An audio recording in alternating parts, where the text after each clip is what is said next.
Tobi spent the next few months shaping the Bonfire Diaries. It wasn't just about the events in Zaria. It was about what those events revealed.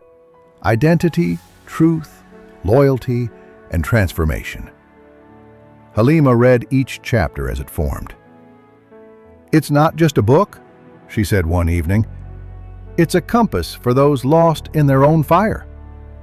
Tobi smiled. "It's what I wish I had when I thought the flames would consume me." He reached out to Osagi and Nikichi for contributions.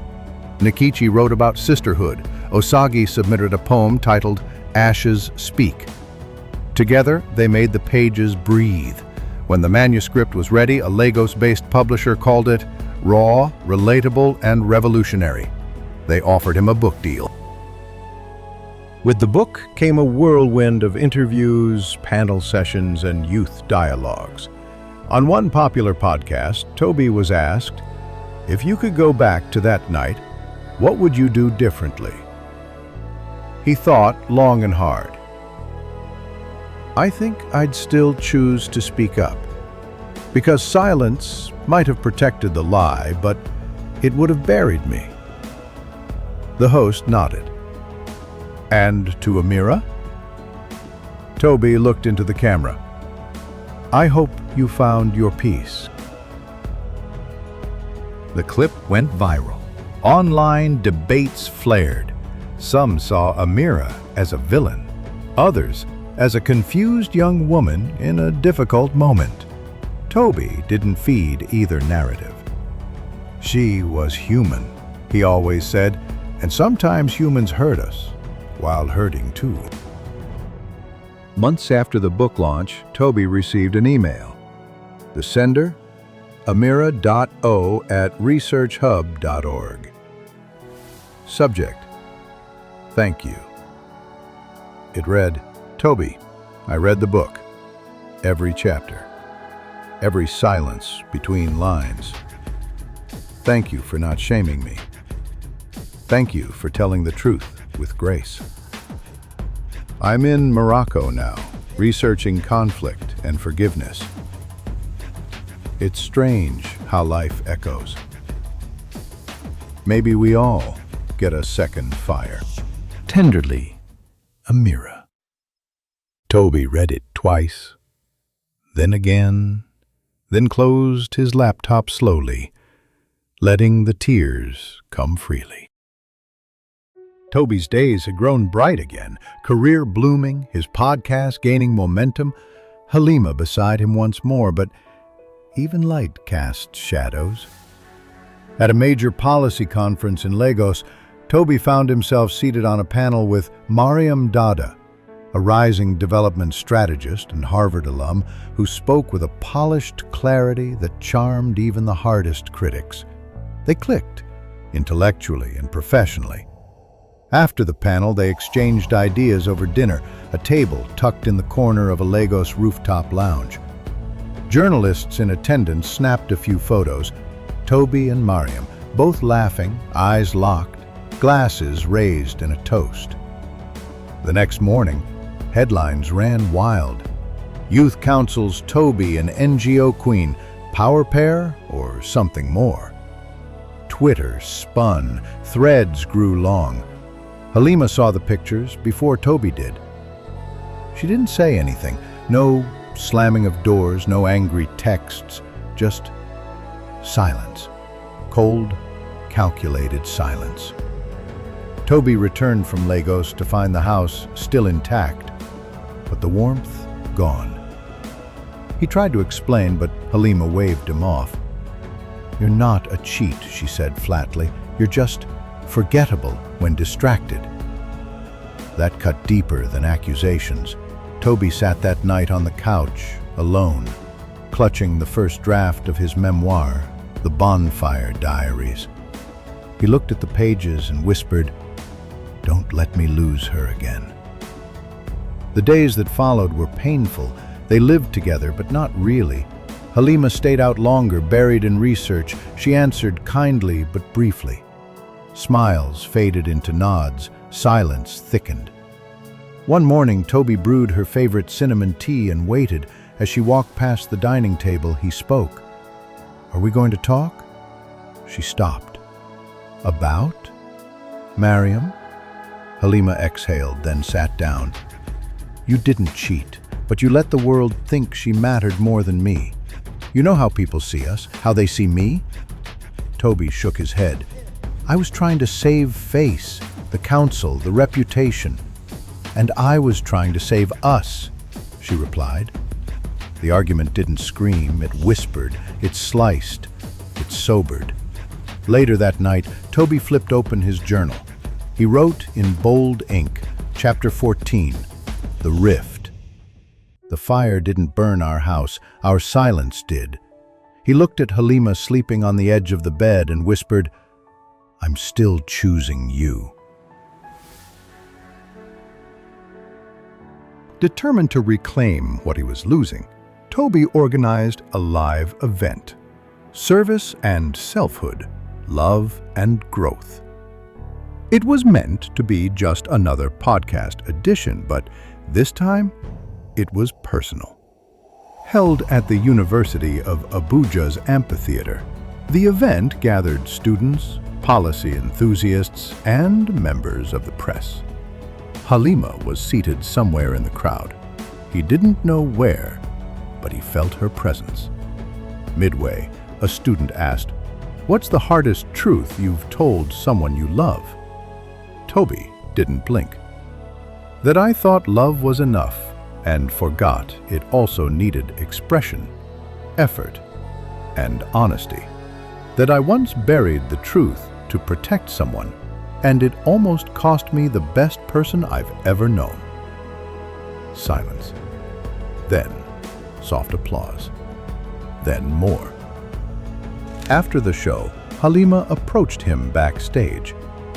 She didn't say much, just, "That was brave." Tobi smiled. "I was talking to you." She took his hand. "You still owe me a fight." "I only need one round." 2 days later, Mariam texted, "Let's talk. Publicly or not, it's your call." They met at a quiet cafe in Garki. No cameras, no fans, just two professionals facing the truth. "You love her," Mariam said, sipping pineapple juice. Tobi nodded. "I always have." "She's lucky," she said, "and so are you. But you should have said it earlier, before I felt something." "I'm sorry." Mariam slid a sealed envelope across the table. "Unsent letter. I'm leaving the council project. Not because of this, because my story's elsewhere." Later that night, Halima found that envelope while tidying. Inside, "I met someone worth hoping for, but not mine to keep." Sometimes you walk away before the fire spreads. Halima didn't speak of it. She just laid her head on Tobi's chest and whispered, "I'm still here." Jos was cool, quiet, the perfect place to reset. Tobi and Halima hiked the Riom rock formation, laughter slowly returning. At the top, with a view that stretched into soft clouds, Tobi dropped to one knee. "I used to think fire only destroyed, but now I know it can refine." Halima, through distance, distrust, and decisions, "I've never loved you less. Will you be the rest of my story?" Tears fell. Halima nodded. "Yes, Tobi, always." Below, a shepherd whistled. Children clapped. Strangers captured the moment. That night, they shared suya and stories, and Tobi began a new chapter in his manuscript. Chapter 18, Proposals and Redemption. Planning a wedding was never just about love. It was about navigating cultures, expectations, and family dynamics. But somehow, Tobi and Halima found their rhythm. The traditional ceremony in Zaria was a vibrant affair, The compound was alive with music, aroma of native spices, and the swirl of colorful attires. Halima's gold and green aso oke shimmered under the northern sun, while Tobi wore a deep green agbada embroidered with fine thread, topped with a matching fila. Guests cheered as the families exchanged kolanuts, prayers, and blessings. Osagi read a soul-stirring poem titled Ashes to Isle.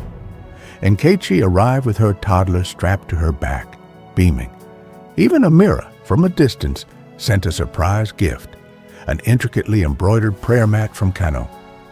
A week later, they held a quiet Nika ceremony at a serene mosque in Abuja. It was simple, dignified, and powerful. Tobi wore a cream-colored kaftan with subtle embroidery. Halima, veiled in soft champagne silk and light henna on her hands, glowed with quiet grace. The imam delivered a brief sermon on partnership, honesty, and the sacred bond of marriage in Islam. Their waliyi, Halima's uncle, gave consent, and witnesses signed the marriage contract. Prayers were said, smiles exchanged. Outside the mosque, as friends and family congratulated them, Halima whispered to Tobi, "We didn't just marry. We made peace with every version of ourselves." Tobi tucked a small note into her palm. "To the woman who taught me to burn quietly and rise louder, let's build something that lasts." They walked away, hand in hand, no music, no noise, just the steady hum of hearts finally aligned. They returned to Abuja, refreshed. Together, they planted a lemon tree in the backyard. "For bitterness made sweet," Halima said, placing the final shovel of soil. Tobi's podcast evolved into a nonprofit. The CAMPFIRE Initiative. It funded NYSC wellness programs, youth counseling, and story-sharing platforms. At a school outreach in Enugu, a young boy said, "My uncle was at that camp. He said you weren't afraid to tell the truth." Tobi knelt and said, "We all carry fire, but we choose what we do with it." Later, in his manuscript, he wrote, "Some fires don't burn, they beckon." The Bonfire Diaries neared completion, 300 pages. Osagi reviewed the final draft, whispering, "You just gave your past a voice." TEDx Cape Town invited Tobi. He spoke under red lights, heart open. After his talk, a girl asked, "Would you undo that night if you could?" Tobi paused. "I wouldn't. That night introduced me to me." Back home, Nkechi's baby turned one. Halima co-authored a gender equity bill. Tobi received his first book pre-order from Ghana. On a quiet night, Halima asked, "What will you write next?"